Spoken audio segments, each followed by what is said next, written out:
और इस बीच एक बड़ी खबर, 37 साल बाद द सैटेनिक वर्सेस की चुपचाप वापसी हुई। दिल्ली के प्रमुख बहरीसंस बुक सेलर्स में बुक आई।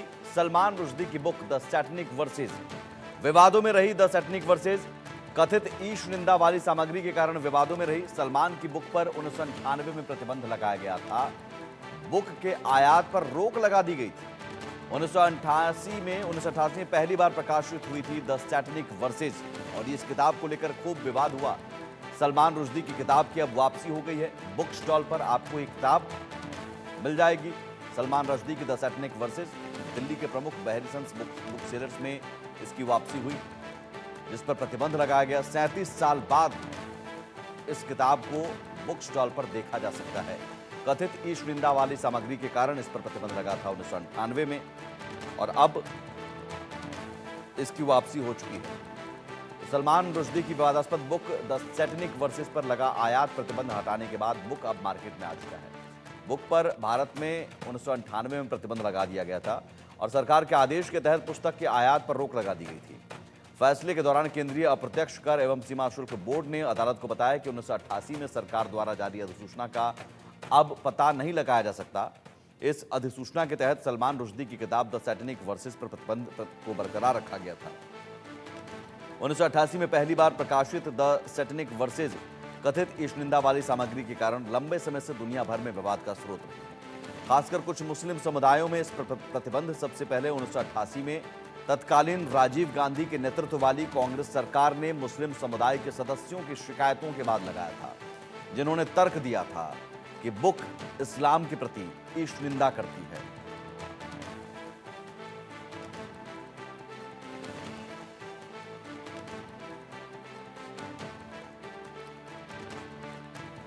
दो मेहमान हमारे साथ जुड़े हुए हैं। शिवेश प्रताप हैं, आरएसएस विचारक, और हाजी नाजिम खान है, मुस्लिम एक्टिविस्ट। शिवेश प्रताप जी, सबसे पहले 37 साल क्यों लग गए, और क्या 1988 में चंद शिकायतें आती हैं और सरकार कहती है साहब तुरंत अधिसूचना निकालो, प्रतिबंध करो?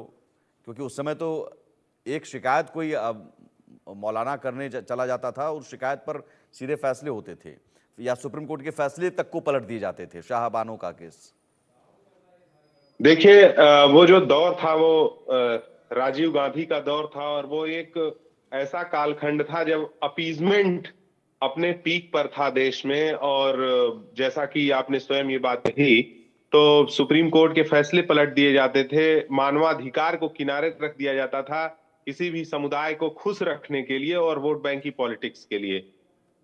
मुद्दा आता है कि देखिए, एक पुस्तक लिखी जाती है और उस पुस्तक के लिखने के बाद उस पर बैन लगा दिया जाता है भारत देश में। आज 37 वर्षों बाद जब हम वैश्वीकरण के इस दौर में जी रहे हैं, और जहां पर पूरा विश्व एक ग्लोबल विलेज बन चुका है, तो भारत जैसे देश के अंदर ऐसे घिसे पिटे प्रतिबंध को बनाए रखना कतई भी जायज नहीं था।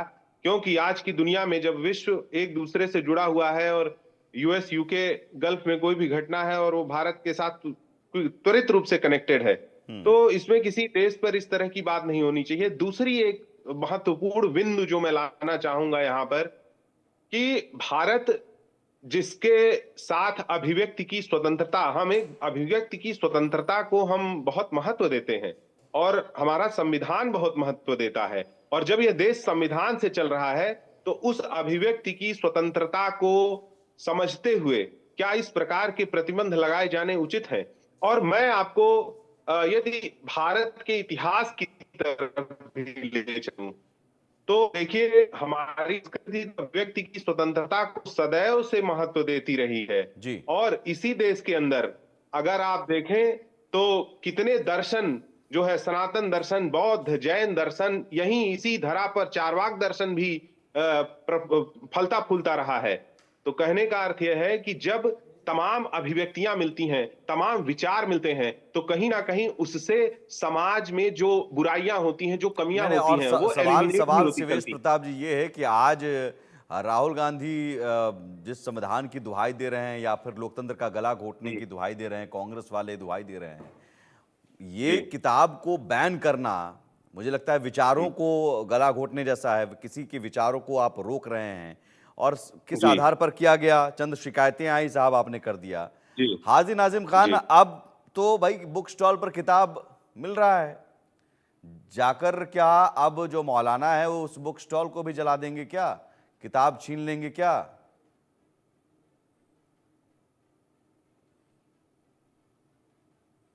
अनम्यूट अनम्यूट कर लीजिए। हाँ सुमित जी, मेरी आवाज सुन पा रहे हैं आप? जी जी। हाँ सुमित जी, देखिए जिस तरीके से सलमान रुश्दी की जो ये किताब थी, इस किताब के अंदर मुझे बताने की जरूरत नहीं है, क्योंकि इस किताब के अंदर इस तरीके की बातें लिखी गई थी जहां पर कहीं ना कहीं मजहब इस्लाम को लेकर इन्होंने टारगेट करने वाली कुछ बातें लिखी गई थी। पैगंबर इस्लाम के बारे में भी इन्होंने कुछ इस तरीके की बातें लिखी थी। तो देखिए, जब इतनी सारी बातें हमारे मजहब इस्लाम के खिलाफ इन्होंने लिखी है सलमान रुश्दी ने, तो जाहिर सी बात है ऐसी किताब देश के अंदर, एक समाज के अंदर एक नफरत का माहौल पैदा करने की कोशिश करेंगे एक समुदाय के खिलाफ। तो देखिए जाहिर सी बात है कि जिस तरीके से राजीव गांधी जी ने जो अपने कार्यकाल के अंदर ये फैसला लिया गया था, बहुत अच्छा था, सराहनीय फैसला था। लेकिन आज जिस तरीके से बताया जा रहा है कि देखिए बुक स्टॉल पे भी मिल रही है और कोर्ट की तरफ से भी ये आ गया है कि इसमें कुछ नहीं है, तो देखिए हम लोग तो संवैधानिक लोग हैं, संविधान को मानते हैं और संविधान के तहत ही चलते हैं। लेकिन जिस तरीके से इस किताब के अंदर इस निंदा वाली बातें हुई है, तो ये सही नहीं है। क्योंकि अगर ये सही होती तो 1988 का जब ये जिक्र था, तो इसमें ईरान के साथ साथ और जो देश थे वो सामने नहीं आते। अब जबकि आपको पता है कि इस किताब को सबसे पहले बैन करने वाला सिर्फ और सिर्फ भारत है। तो भारत ने अपने टाइम में जब ये 1988 में जब ये किताब आई, तो इसको बैन इसलिए कर दिया गया था क्योंकि वो भारत आपने के जो कहा हाजी नाजिम खान, आपने कहा संविधान को मानते हैं, तो ठीक है, संवैधानिक व्यवस्था के तहत इस किताब को बिकने दीजिए, आप मत पढ़िए, जिसको पढ़ना वो पढ़ेगा। हाँ सुमित जी, देखिए जब मेरे विचार देखिए समुदाय के ऐसा है हाजी नाजिम खान, देखिए क्या होता है, अब आपके विचार मुझे पसंद नहीं है तो इसका मतलब मैं थोड़ी कि आपको बोलने से मना कर दूं, मत बोलो। अभिव्यक्ति की आज़ादी यहाँ पर लागू नहीं होती है क्या? बाकी जगहों पर लागू होती है कि साहब हम कुछ भी बोल सकते हैं, हम देवी देवताओं के तस्वीर पर कुछ भी कर सकते हैं, है ना?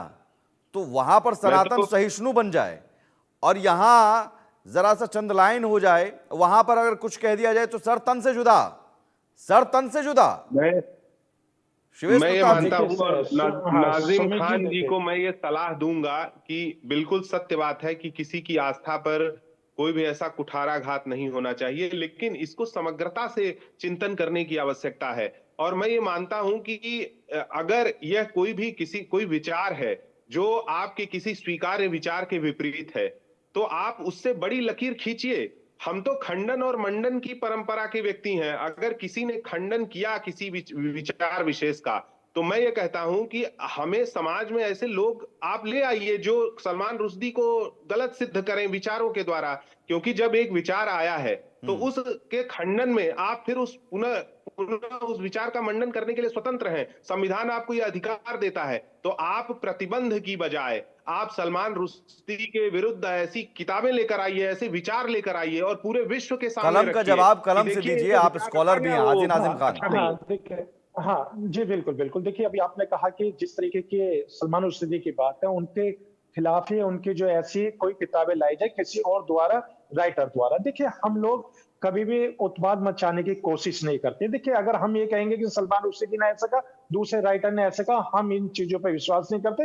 लेकिन सलमान रुश्दी की इस किताब ने जो फितना फैलाने की कोशिश करी गई है, ये मजहब इस्लाम में बिल्कुल स्वीकार नहीं है। क्योंकि इन्होंने यहाँ पर पैगंबर इस्लाम को लेकर जो बातें लिखी गई है वो स्वीकार्य नहीं है। लेकिन यहाँ अगर इस तरीके की बात करी जा रही है, तो मुझे नहीं लगता कि जो देवी देवता या पीर पैगंबर अब जो टिप्पणी करते हैं, जो लोग उनका समर्थन कर रहे हैं, तो जाहिर सी बात है वो सलमान रुश्दी की किताबों का भी समर्थन करेंगे। और हम विरोध की बात नहीं है, मैं ही कह रहा हूं प्रतिबंध लगाने के बजाय आपने जैसे निंदा की, ठीक है, ये मंच है, आप किसी भी विचार की निंदा कर सकते हैं, आप सलमान रुश्दी के विचारों से सहमत नहीं हो सकते हैं, आपने निंदा की, अच्छी बात है।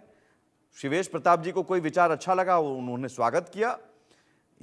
अब आप मुझे जो पसंद है वही किताब चलनी चाहिए, वही पिक्चर चलनी चाहिए, वही मूवी बननी चाहिए, वो दौर था सेंसरशिप का, ऐसा नहीं है अब ना। फिल्म वाले भी अब कुछ का कुछ बना देते हैं। तो ये मुझे लगता है कि अब एक संस्था, संवैधानिक संस्था है इसके लिए, और बहुत बुरा लगा तो बिल्कुल कोर्ट है, अदालतें हैं, अदालत में आप जा सकते हैं कि साहब ये अभिव्यक्ति की आज़ादी के आड़ में हमारी आस्था को, हमारे धर्म के रिलीजियस प्रैक्टिस को ठोस पहुंचाया जा रहा है। तो ये अपने आप में, अब यहाँ पर क्या कहते हैं